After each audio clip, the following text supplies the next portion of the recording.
Hey guys, good evening. Welcome to my Best Losses Monday, the special edition. First, a huge shout out and thank you for Grandmaster Badu Jabala, better known as James Plunder of Twitch, for a huge raid of Party 104. Thank you very much. Hey Danny, my friend, it's very good to see you. Hello Martinois, hello Bughouse Play. Hey Danny, again, I'm a shy guy. Thank you Chess Lions, it's always very good to see you. And finally, Sirius Lexus Atom, you were the first. Thank you. Hey Labuba, it's very good to see you here. Thank you for being here. Today is a special edition of my Best Losses Monday dedicated to one and only Andrea Botez. I actually had some little bit of a hard time deciding what I'm going to do tonight, because normally I show the games from my matches on Sunday, but this past weekend I actually didn't play a match. Very frankly, after 20 matches, I thought that it's probably a good idea to make a quick break. So I was thinking what I'm going to do and decided that I'm going to actually dedicate this stream to one and only Andrea Botez. What I don't think I ever mentioned on stream before is that it's Andrea and Alexandra and Papa Botez who are largely responsible for me coming to Twitch and discovering chess on Twitch. And there is a hey Bullet Mercenary, my friend, it's very good to see you.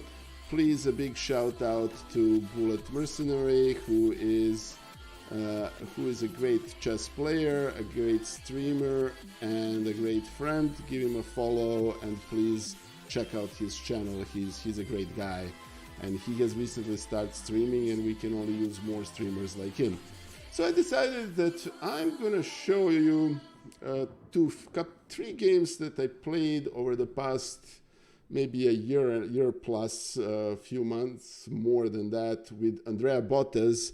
Hey Smucker Whiteshaft, it's very good to see you, my friend. Welcome here, and welcome back, House Player. It's very good to see you. Hey Smuck. Hoff Believer, my dear friend, it's very good to see you here as well. Anyway, the reason I discovered chess came with a very interesting YouTube path, which probably is characteristic for, my apologies, for quite a few people on Twitch. Basically, I discovered early on International Master Bartholomew's and International Master Rosen's videos on YouTube. And then I discovered the following video. And if you put exclamation mark Papa Botez, you in my chat, who incidentally is a big friend of this channel and a great guy and a great supporter, I have found this video in which basically significantly younger both Alexandra and Andrea Botez basically are so focused on playing a hand and brain game against somebody online that they basically left their father for something like 20 minutes out in the rain and not letting him in. I think it's a great video because it's kind of an origin myth of Botez live, but that's also a video that kind of dragged me into Twitch, because I thought, wow, if this is what happens with chess online these days, I kind of would like to see what else is going on, and the rest is history. So check out this video. It's a great video. I'm pretty sure Alexander and Andrea won't mind, and it's a very huge compliment to both Papa Botez and both Botez sisters that that video exists. Anyway, hey Evil Minded, it's very good to see you. And Smashy, thank you for joining the stream. Anyway, so Andrea Botez and I played 30 games over the last our chess.com career, and the score is 14-10 in Andrea's favor with 6 draws. Some of those games were troll, some of those games were played hand and brain, some of those games were this and that, but Andrea has a small advantage, which is obviously well-deserved, and I think a fair relationship to the actual relative strength. Hey, Dirkie, my friend, it's always very good to see you. And by the way, Dirkie there is a command called blame Dirkie. It's please use it in the command. Dirkie is responsible for quite a few of my adoption matches, including against Chiquitas. So please give a huge debt of gratitude to Dirkie, and he's always welcome in this channel. Anyway, so, and I think, no, I think it's just Dirkie. I don't think it's, let's see, or I need to check that. Or maybe, oops, it would be good if I knew how to type. Anyway, so I picked up, yeah, there you go. It's just exclamation mark Dirkie. He's bad, keep my eyes on him at this time, all times. Though I have to say one thing, last sub-battle that we played against, that Nicholas Notorious played against one and only Alessia Santera, Dirkie won not one but 2 games. Basically was the MVP of that sub-battle, and it's very good to, you know, and I'm very grateful he did it.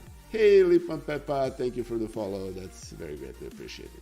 Anyway, to cut a long story short, I had a lost 14 games to the Andrea Botez, and it was actually, I was pretty hard pressed to find 3 games to show you. So I decided to show games that that illustrate one thing that maybe people don't know about Andrea. It's that her chess has really improved in the past year and a half or so. I remember days when Alexandra used to be able to adopt, it was able, actually, they played a match and Alexandra won, and I fought one handily, was adopting Andrea in a match. I don't think that's possible anymore. I think Andrea's chess has significantly progressed and improved, and it's, you know, and this, we're going to show 3 games that kind of illustrate that progress. So I'm going to show you one of the very first games I played against Andrea, and yes, Mini Botez is getting stronger, and yes, Danny, thank you. It's always good to learn from somebody else's failures. And of course, you know, what do you guys think Andrea played as white in this first game? I don't think anybody who watched Andrea play knows the answer to that question. The answer is London. And here is a full admission to make. I actually, at the time, this was about a year and a half ago that we played this match, this game, I actually didn't really know how to play London, and you will see this from this game. Basically d4, knight f6, bishop f4, g6. At that time, I was actually trying and attempting to play a rather strange variation, which is basically King's Indian with double fianchetto. And I'm going to turn on the analysis board so you know what you can see this. You know, this is called East Indian London system, okay, b6, which for whatever reason, you know, I was still trying to figure out how I want to handle London, and this, it took me a while to reach out what, you know, a variation that I actually like. So, yeah, and c4, best move, bishop b7, so we're kind of, with c4, we kind of went away from a traditional London system, which you have to play c3, but this basically became an Indian, some sort of an Indian game. And anyway, so knight c3, all normal, knight e4, and you know, the motives from Queen's Indian defense. Take on c3, bishop on c3, and you know, interesting thing here is that computer considers this position, you know, better or slightly better for black. Hey, Lali!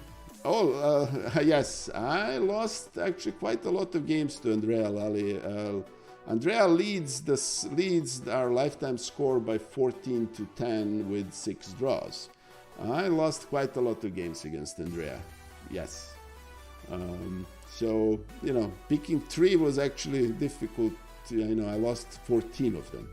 Anyway, so, knight f6, knight d2, and queen e8. And interesting thing here is that queen e8 was a move late. With knight on d7, queen e8 would have been actually probably the best move because there is a motive of e5. And at the time, and you will notice that my rating at the time was 1713, which was actually accurate, and Andrea was 1788.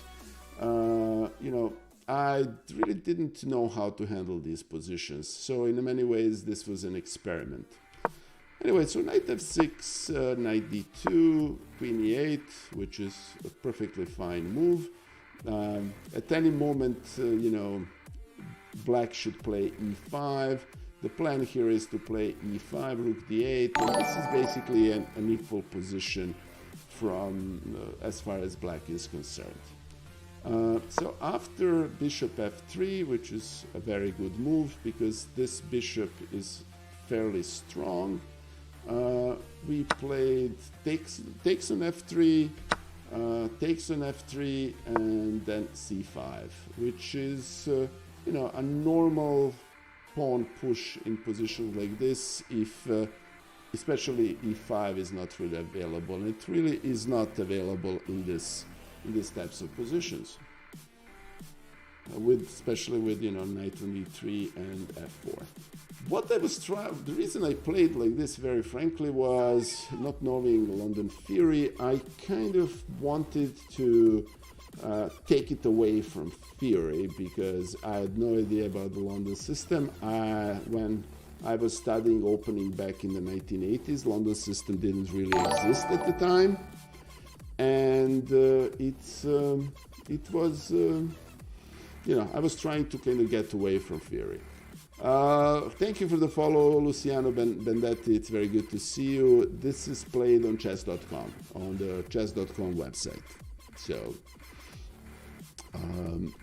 anyway, so e4.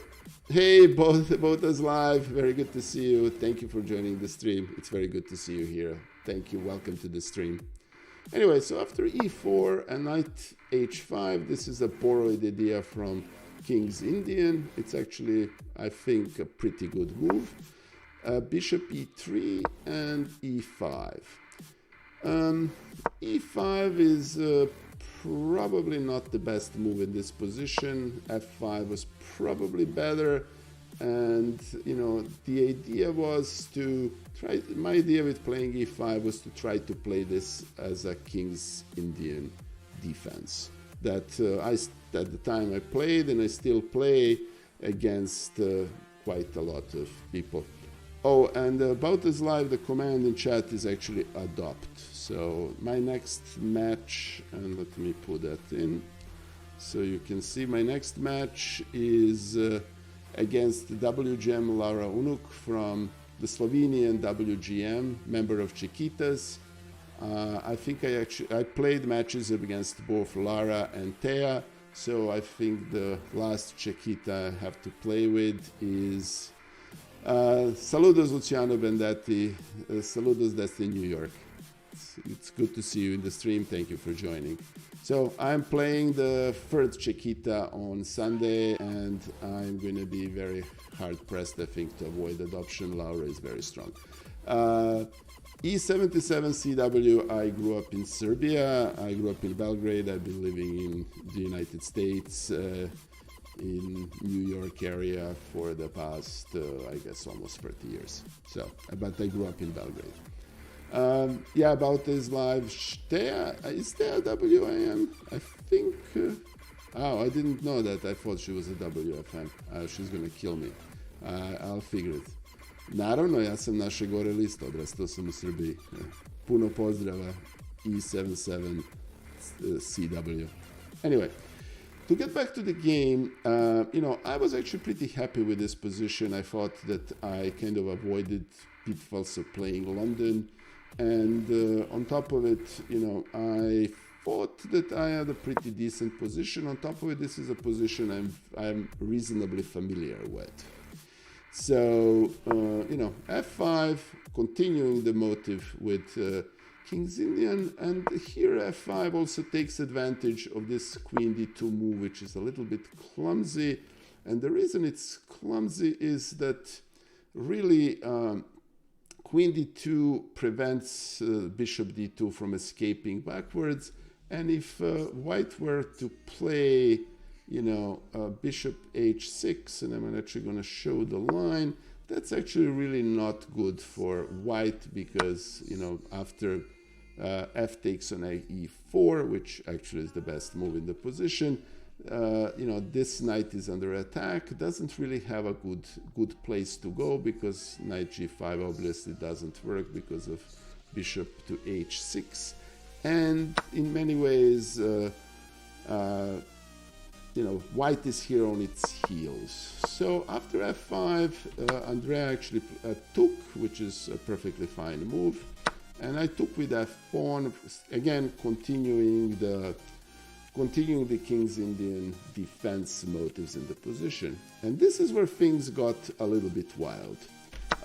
Andrea took on e5, and I took on e5, and then bishop h6. All of these are perfectly known, a perfectly normal move. e4, best move in the position. Queen d5, which is surprisingly enough an imprecision in the position. And it's an imprecision because the queen is really not that good on d5.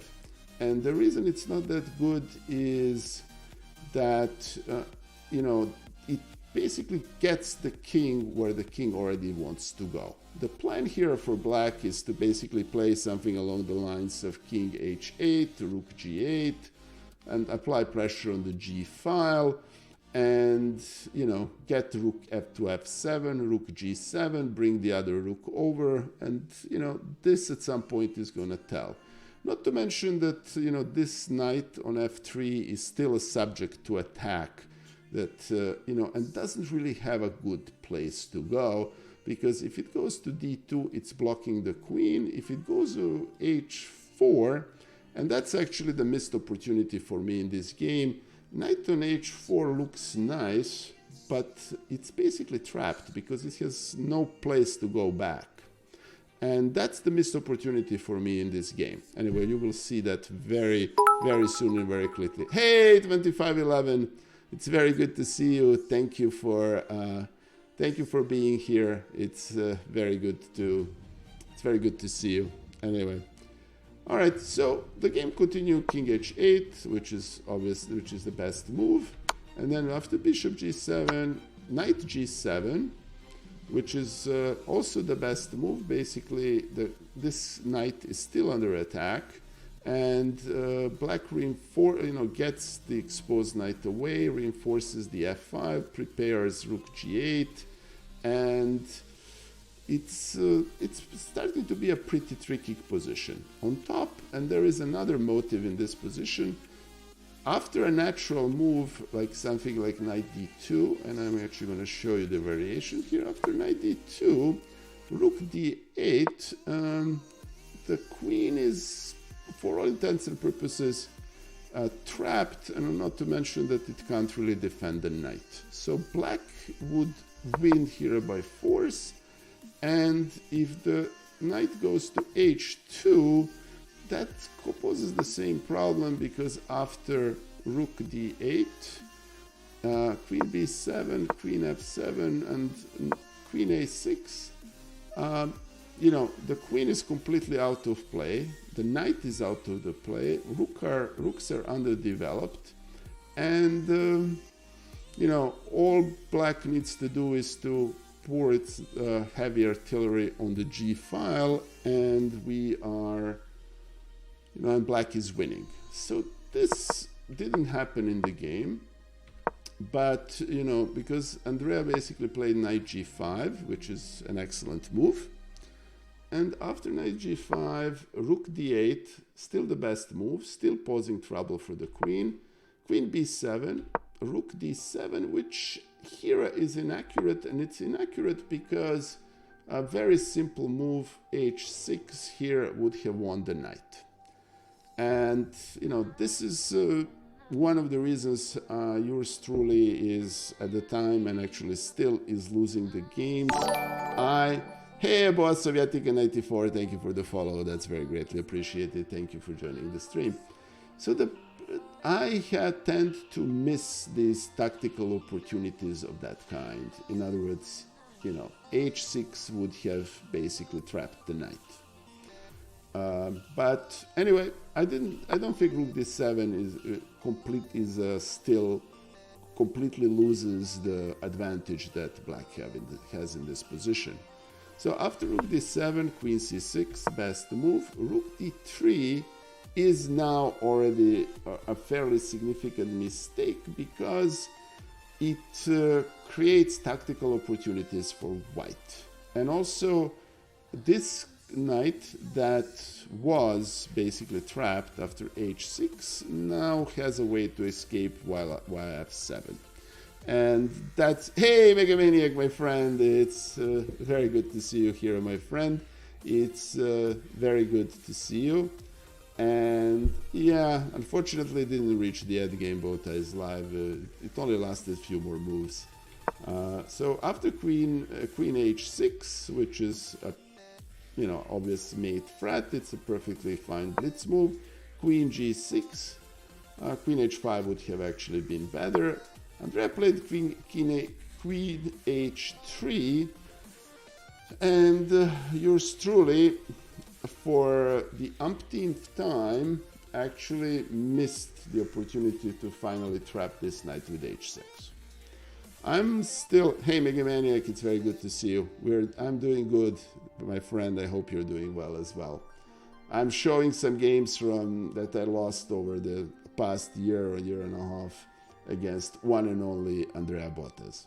Anyway, hello Grandmaster Jobava, it's very good to see you. Please, big welcome to Grandmaster Bar Jobava, who goes by the name of James Blunder. He has recently started streaming, and his streams are very educational, so you already haven't, please give him a follow and a shout out and check out his streams. He's a great guy, and I'm honored to have him here in my channel. Welcome Badur. Anyway, so I'm still showing my very first game that I lost a couple of years ago against one and only Andrea Botez. And basically, the problem here is, and how I lost the game. Rook c3 is inaccuracy, but believe it or not, it's actually the second best move in the position. It's still a winning game. Rook c1, rook d3, still okay. Rook fd1, and mind you, we are now in a 15-second territory, and we're starting to play bullet. This was played 3+0. So after rook fd8, and rook dfd8 is actually a pretty significant mistake. I blundered, since I basically blundered a rook here, or blundered an exchange. So instead of taking with a rook and keeping the bulk of the advantage, yours truly took with a pawn, hoping to have some sort of a pawn advance. And after rook f7, and this sequence, incidentally, shows one huge advantage that Andrea has, and that actually both Botez sisters have, that needs to be noted. Their tactical acumen is really very sharp. And neither Andrea nor Alexandra are going to miss a tactical motive like knight f7. That's a motive that's instantly come into their frame of mind, that instantly shows up on their radar. They see this immediately, and they take advantage of blunders like this. Compare that to yours truly's inability to spot h6 for something like 10 moves that would trap the queen. So anyway, so to cut a long story short, queen f7, rook d8, queen d8, and now this is obviously, a completely one-hand game, and I actually flagged in this position, but this position is already lost. This was, I think, the first or second game that I played against Andrea. And I have to admit that I was pretty salty about it, because when you look at the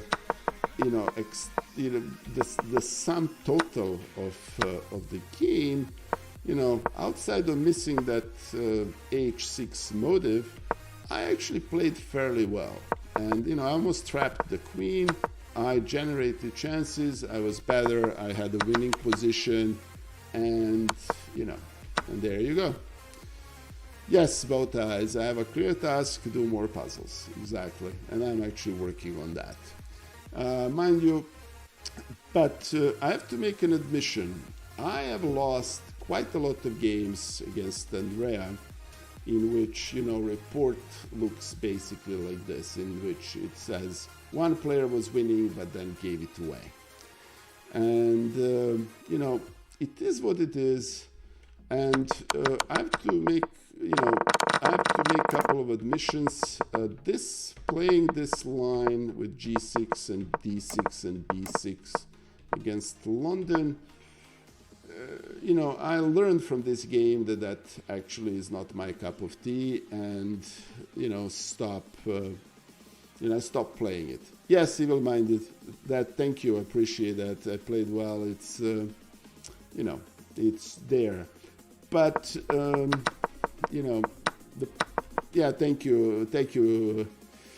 thank you, hello, what up? I tend to be too hard myself, but I think here criticism is deserved. I tend to miss tactical opportunities, and I have lost so many games by simply missing very simple opportunities of that kind. Heck, this is the saltiest game I've lost. I caught Grandmaster Anna Muzichuk in a prepared variation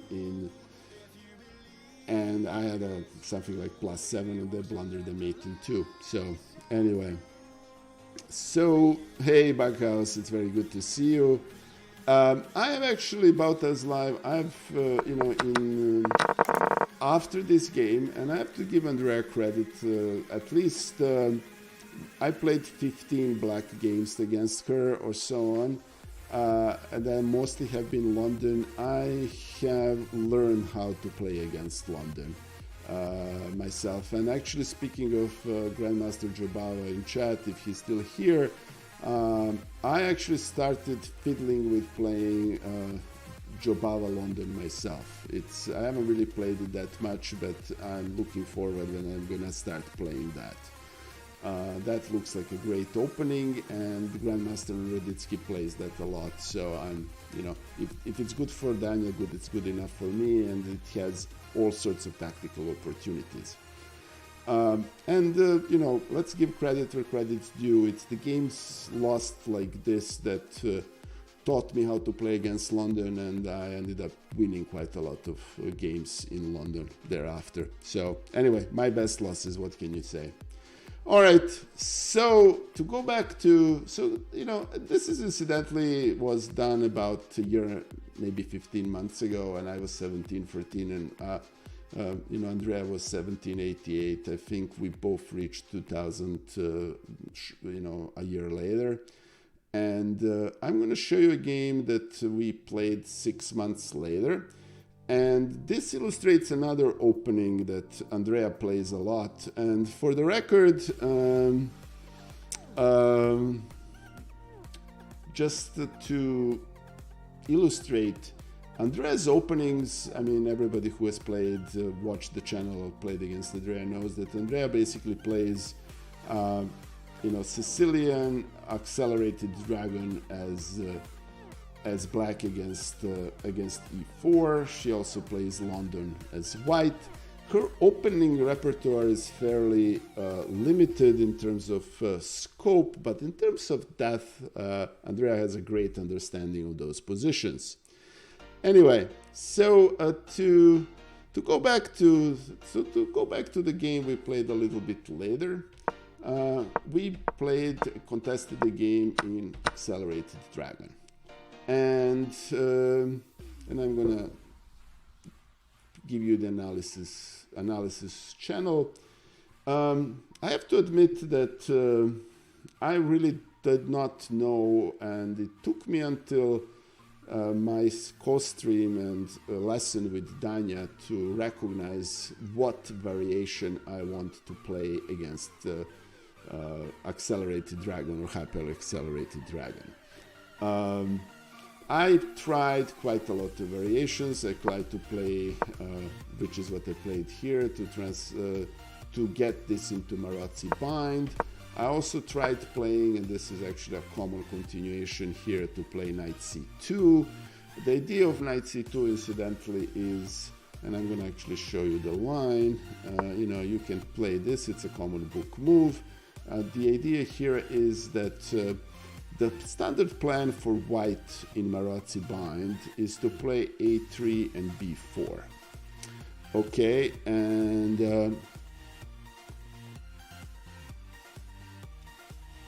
so normally, and I'm gonna spare you the details about how to neutralize this, the knight goes on C3 and so on and so forth. At some point in this line, black is gonna play A5.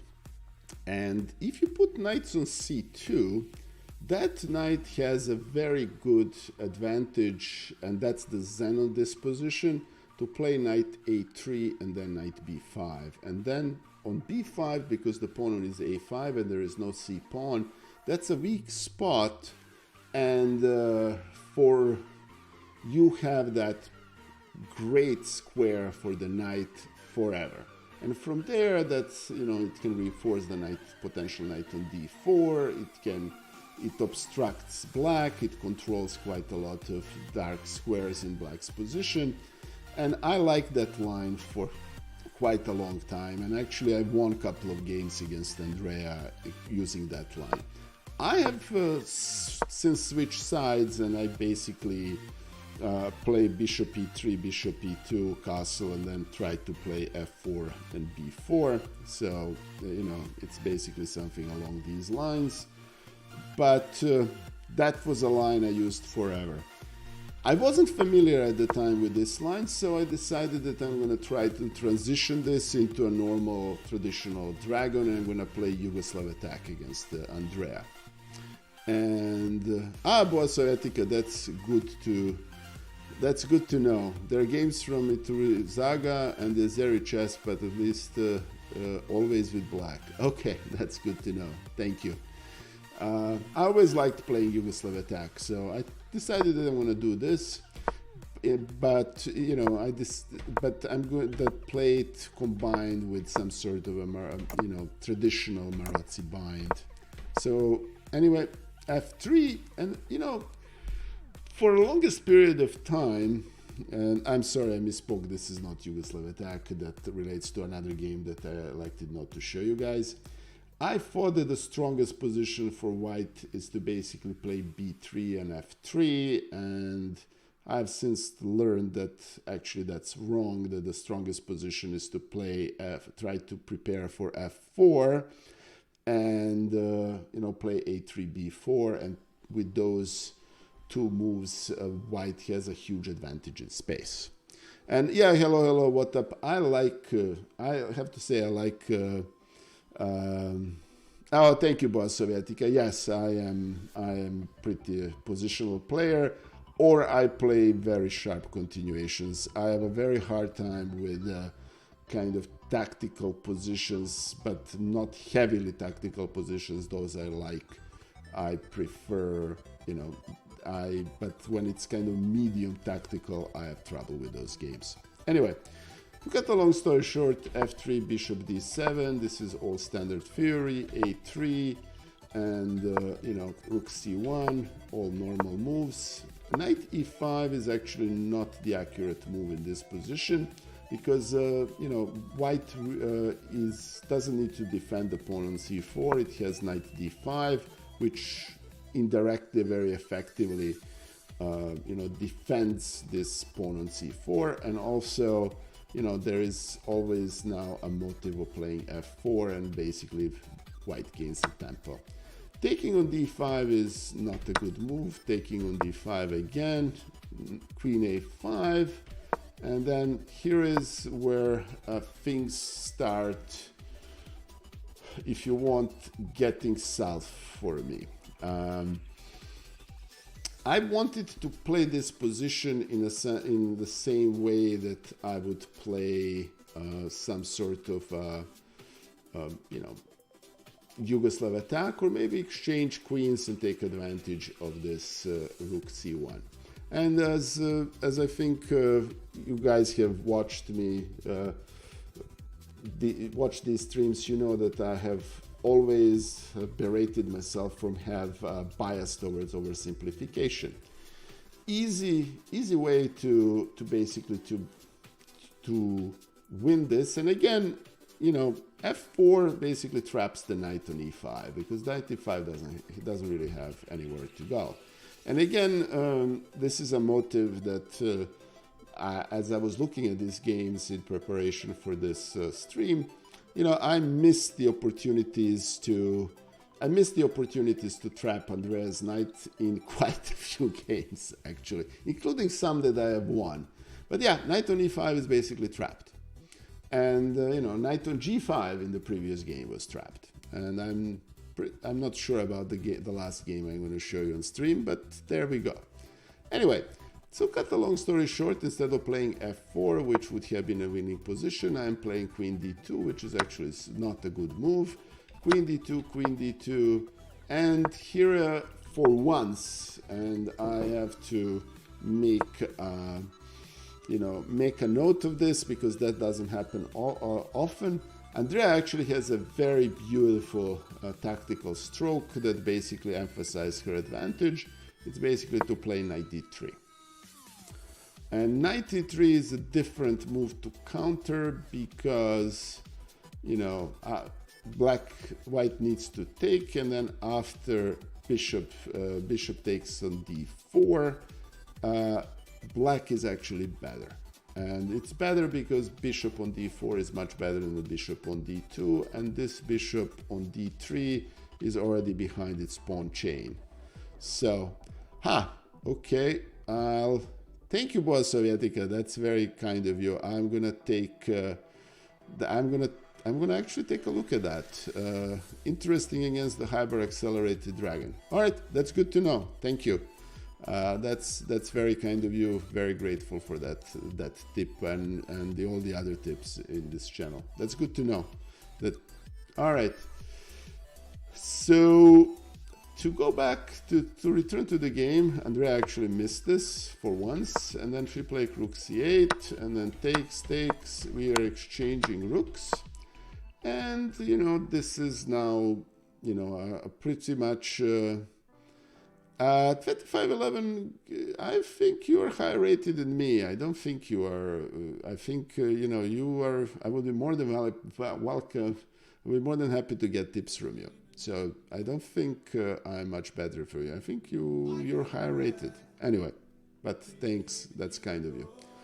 All right. So after knight e3, and here is another interesting moment in this game. And this is where I finally noticed that, hey, I can actually trap this knight on f4, and this is this is embarrassing to admit.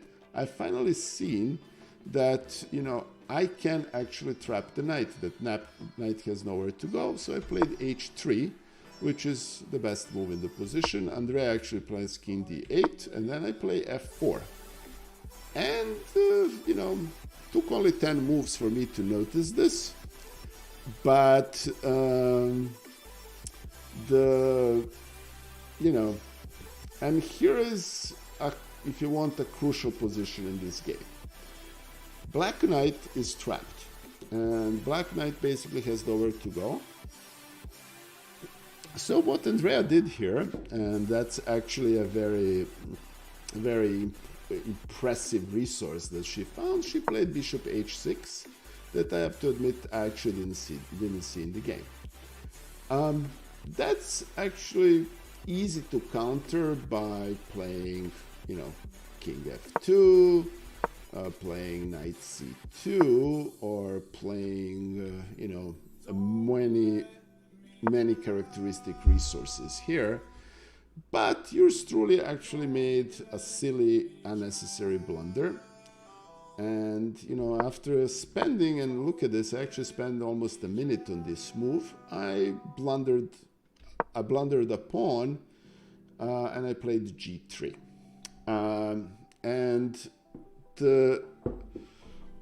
That's my problem with my general problem is that this is not a badly played game. Trapping the knight after 10 opportunities is actually a very, very good move. But then I think for a minute, and then I basically play a move that throws away all the advantage.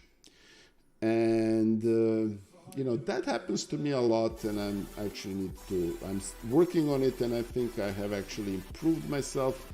Playing 20 adoption matches actually did help against strong players, but there you go.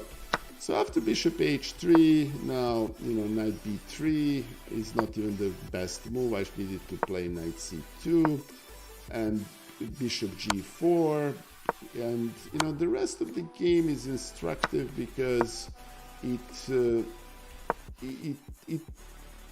I'm still trying to salvage this, but it's really not salvageable. And I don't even want to necessarily comment on this because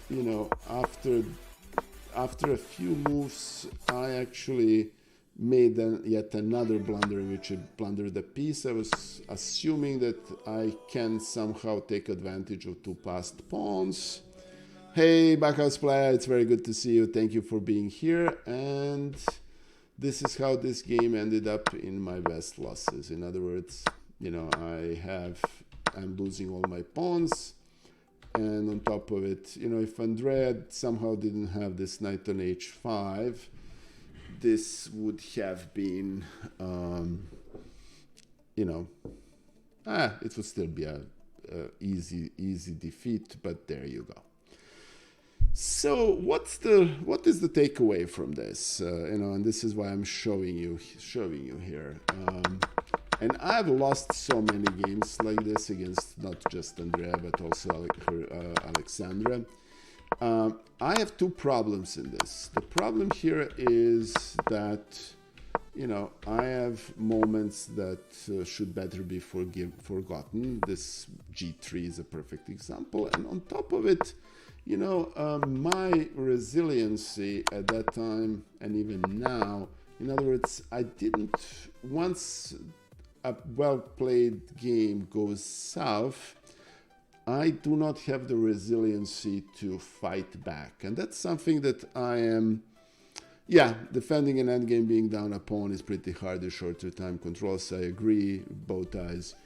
But the real issue here is not so much almost chess-based, it's almost psychological. It's very hard for me to transition from, okay, I blundered, but what is it that I can do to kind of make conversion of this harder for my opponent?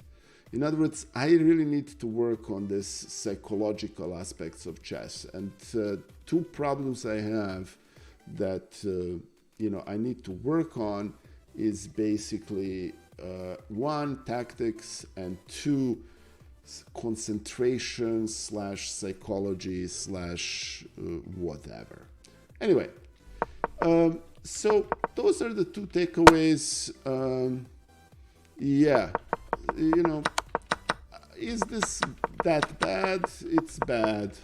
But, I got comfortable playing against accelerated dragon. And, I don't consider, I think this was a very good loss because I learned, and this happened to me in quite a few of my other, my adoption matches, is how to recover from,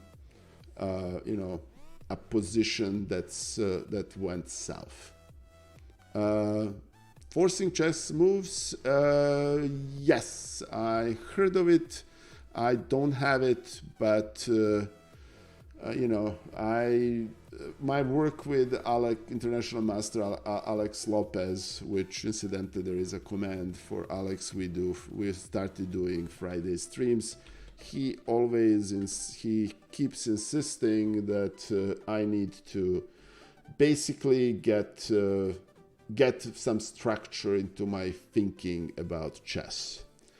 Hello, what up? That's a very good point. But these things can happen over the board. It's something that really I need to address, and I'm working on it. Mind you, this was a game that was played 9 months ago. I think I'm working on it, and I'm working through it. Might be the better description. I'm definitely now better at seeing this stuff. So we'll see. And thank you for a recommendation, Boa Sovietica 94. That's very greatly appreciated. I'll take a look at it. Thank you. Anyway, so that's the second. And to Andrea's credit, she is absolutely brilliant in punishing blunders of this kind. I mean, she doesn't see all the tactics, but she sees quite a lot of tactics. I would say 90%. I only wish I had Andrea's tactical vision. But anyway, so that's the takeaway from this game. Takeaway is it's watch for your opponent's opportunities. So anyway, yeah. Thank you. That's very greatly appreciated. Hello, what up? All right. So one more game, and again, you will see that this was actually a wild game. So let me show you. Of course, this was this time we're playing London, and the difference between the first London game I showed you and this one is that I have since booked up. And now, I know how to play against London. Queen b6 is actually not the best move in this position, but it's in the spirit of the game. And, bishop d7 is actually an interesting move. In many ways, both Andrea and myself have kind of butchered London here. This was a time when my opening preparation was not the way it was. But this is different. And at this time, I didn't know that the best move in quite a few London positions is to play c4. And hey, Frank V53, thank you. That's very greatly appreciated. Oh, hello, what up? Yes, we put way more emphasis on certain games than the others. True, but it's I guess part of the advancement and the reason why I'm streaming these games is the purpose of it is hopefully this will help someone. I think self-analysis is the best way of improvement.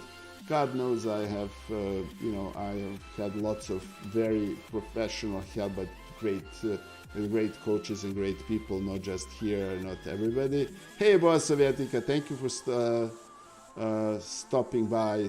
It's an honor to have you here, and thank you for the all very good advice. Okay, I'm gonna tone this song down so you guys can hear me. Hold on. Yep, there you go. I hope this is better.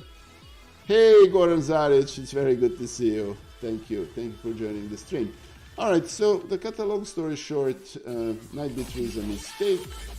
Andrea played cd4, and I didn't take advantage of that. I played a little bit dogmatically here, and this ended up being a more or less standard London position, in which Andrea really should have taken in d6 here. Castling is not a very good move, because what castling does, it misses a tactical it misses a tactical chance for Andrea, and the tactical chance here was to play take on d4, take on d4, and then d5. And when all is said and done, because the pawn on c6, if you play with it, I'll play some computer moves. After the take on c6, because the bishop on b7 is also attacked, so after something like this, and here, basically, white ends up being a piece up. And, so I missed that, and thankfully Andrea missed this. Castles, and then again the same motive persists. Neither I nor Andrea see it, and then I play rook c8. Again, it's the same motive, and there is nothing worse than, I have to make a side note, there is nothing worse than watching these games in which the computer is analyzing your position, and you can see that the positions are basically going bad and bad and bad and worse and go down, and you are missing this tactical motive. So anyway, to cut a long story short, I played f6. Finally Andrea took on e4. I took, but she didn't notice that d5 is still there, and now black has a better position in this command, in here. Why? Well, again, and I think one of these days I'm going to tease Andrea. What is it with her knights that that you always put them and they almost get entrapped? Frankly, 53 apparently not enough. To truth be told, solving tactical puzzles either on chess.com or more commonly on Chess Tempo is something that I like doing. I don't enjoy doing. I much more enjoy opening preparations and the story shows in my game.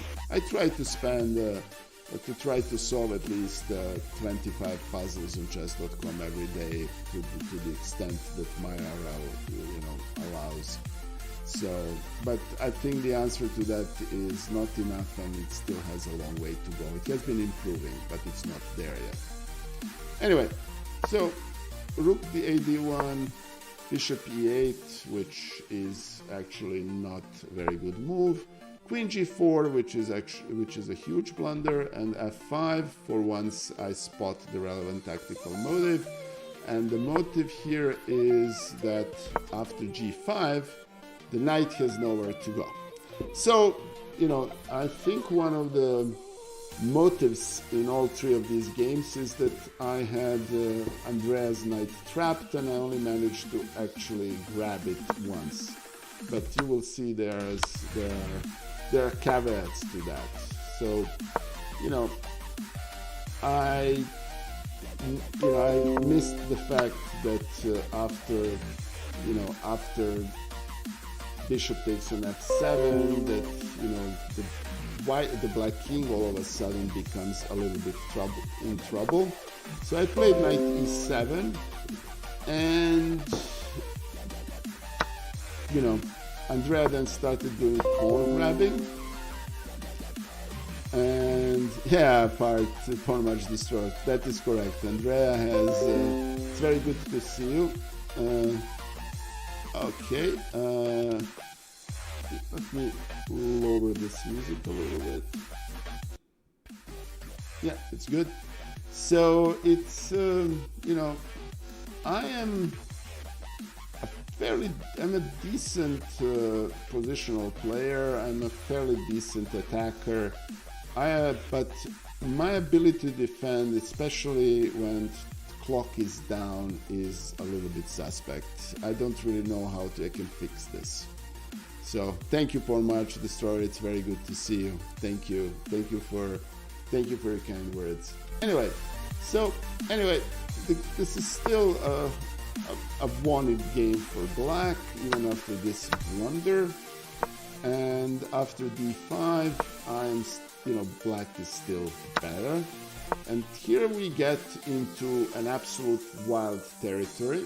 where literally if you look at the analysis report, I think we're here, and you will see that this that looks like a Los Angeles seismometer during an earthquake. It's not a very flattering analysis report, to say the least. Anyway, to go back after d6, bishop f6, and I could have actually even taken on d6 here. Bishop c5, and the reason I could have taken on d6 is because bishop on a7 is undefended, and knight c5, rook a2, which is fine, d7, rook d8. All of those are actually perfectly normal moves, and all I needed to do here, and this is a sequence in which I had a win in about on at least 3 or 4 times. In other words, I could have taken a free piece, and instead I did this, and here it's gonna get even more interesting. Anyway, so this is surprisingly enough a position that's somewhat better for white, but it's actually not exactly directly won. If you put this into a little or a stronger engine, you will see that it's actually plus 0.4. Alright, so queen d6, rook d6, not the best move, knight f4, and finally Andrea gives me the rook. Okay.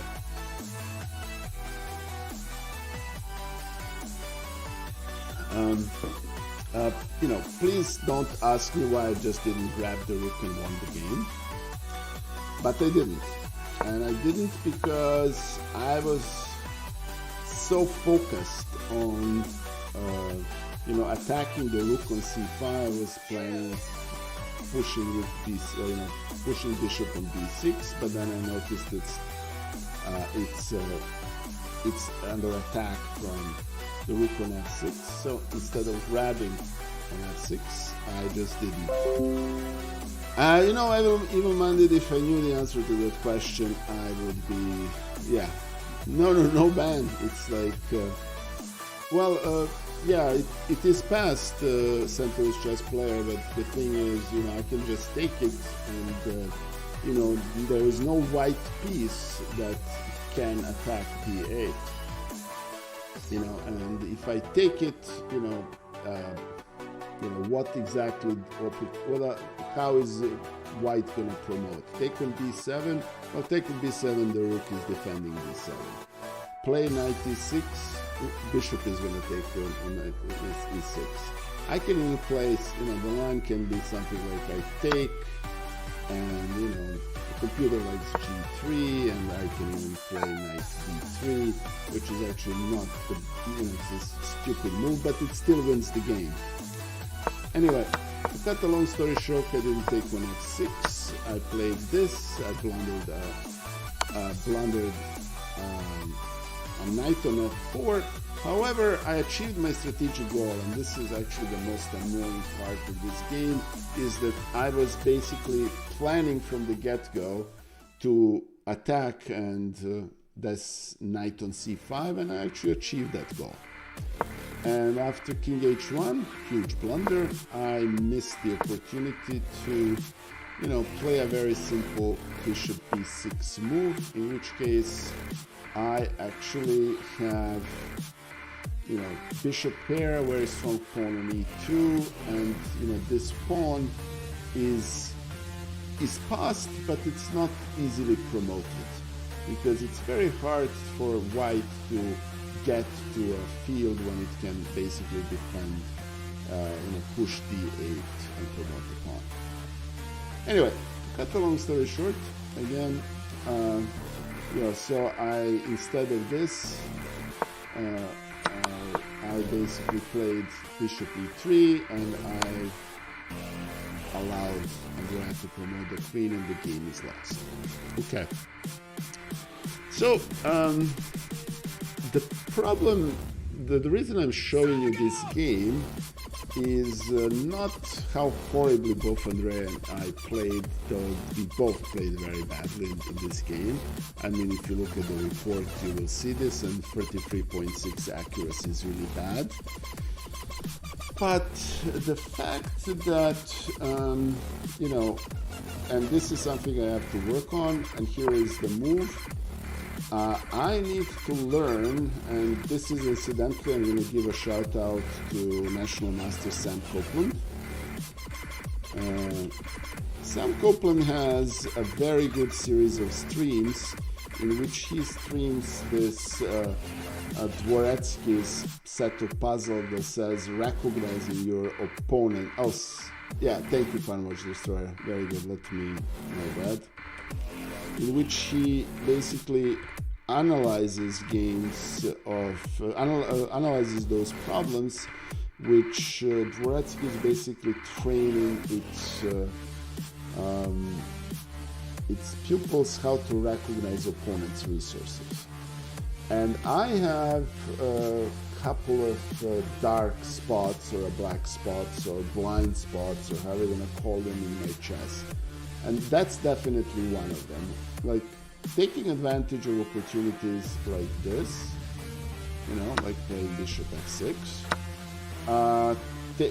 recognizing my opponent's resources, and you know, reducing the amount of blunders. Oh, Farmwatch Destroyer, if you, I would be more than happy to make a mod if you want to carry a sword. So let me make you a mod. You are. I would be honored to have a mod in my stream. So there you go. There we go. So now you can do it yourself. Anyway, so the end of the story here is, you know, and Andrea and I actually haven't played in a few months, and I'm probably gonna do the. I'm gonna probably challenge you to one of those, to maybe a match or a couple of games. I think the bulk of my improvement, you know, I was 1906, now 1950. I was sorry, this is Andrea's profile. You know, when the first game was 1713, I'm now close to 2000. Was basically on is focus on tactical acumen and making sure that I can recognize very simple tactics. And I've been working on it, and I'm actually curious to see the results. I understand at the age of 52 that, you know, learning a new alphabet doesn't come very quickly. But that is basically my focus right now, and, you know, I'm going to keep doing this. And, you know, I'll see where it goes. As everybody on this streams probably already knows, my dream of chess is to play Entitled Tuesday. I don't think I have the strength yet for it. It's not just a matter of practicalities of playing over the board games. I still have quite a lot to learn and quite a lot of space to improve, but we'll see how it goes. Anyway, so, you know, again, huge shout out to Botez Live and one and only Andrea Botez. If you haven't seen, take a look at the video that basically introduced me to chess on Twitch. Yeah, it's a great video from the early days of Botez Live channel. It's called Chess is More Important Than Family. Pawn March Destroyer Sarah, as in Sarah Zepcat. I would love to play Sarah Zepcat, and one has to give Sarah Zepcat huge amount of credit. Her chess, and I've watched her for more than a year now, has really very significantly improved in the past year and a half. I can only admire that much improvement in progress. So anyway, so while I'm at it, let's give Zepcat a shout out. She's a great lady and a great streamer. Oh, she was playing Among Us.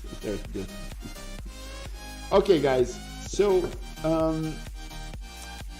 So I wanted to give a quick shout out to Andrea Botez. My next match in Adopt Nicola series is against WGM Laura Unuk.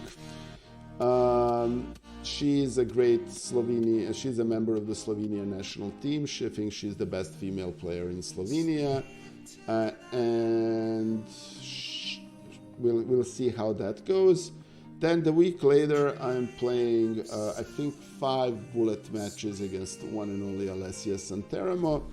And then I'm gonna decide what I want to do with these matches. I played 20 matches. I am 20, 18, and 2. I was adopted twice. I think I may want to ask another grandmaster to play me. I haven't yet decided where I want to take these matches to.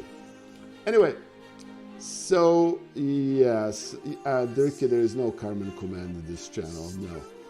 But thanks. Actually,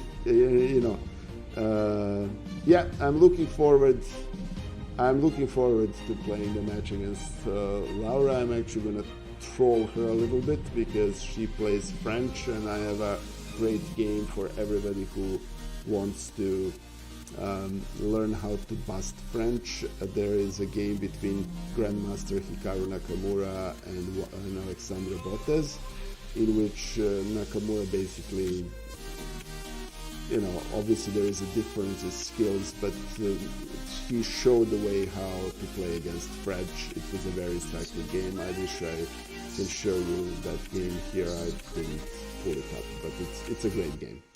Anyway, guys, so also a couple of other program notes. My streams with one and only Anna Rudolph have unfortunately have their last edition. Recently, I'm now streaming on Wednesday mornings with International Master Elizabeth Becht, who is trying to fix my chess, which is a very noble task. And I'm also continuing my collaboration with International Master Alex Lopez, who actually has been working on my chess for some time. And lastly, there will be a continuous series with Arena series continues every Saturday at 9 a.m. Those are cash prizes Arena. Please join. Lastly, since I'm doing self-promotion here, I also have a Twitter account and a YouTube account. All the streams from this channel end up on YouTube. And as a very last thing before I send a raid somewhere, we have I'm looking forward to the match that's organized by Open Field Media. It's in command OFM. We have a match on Thanksgiving Day between Grandmaster Anna Muzichuk and WGM Adriana Nikolova, and I'm looking forward to that match. All right, guys. So that's all for today. As usual, my best losses Monday are a very short stream, relatively short stream, an hour 14 minutes. I hope this is useful. I'm looking forward to starting play over the board. I think everybody's sick and tired of COVID and all the limitations it goes there. Thank you, Mandy, for kind words. Thank you, Paul Match Destroyer. Let's see who is streaming right now. All right, who can actually use? Grandmaster Varujan Akobian is a great grandmaster, and he is a legend on YouTube. Because, thank you, Dirk. Yeah, that's very good to see you. So I'm gonna send the raid your way. He has a great channel. He recently started streaming on Twitch. So give him a quick follow.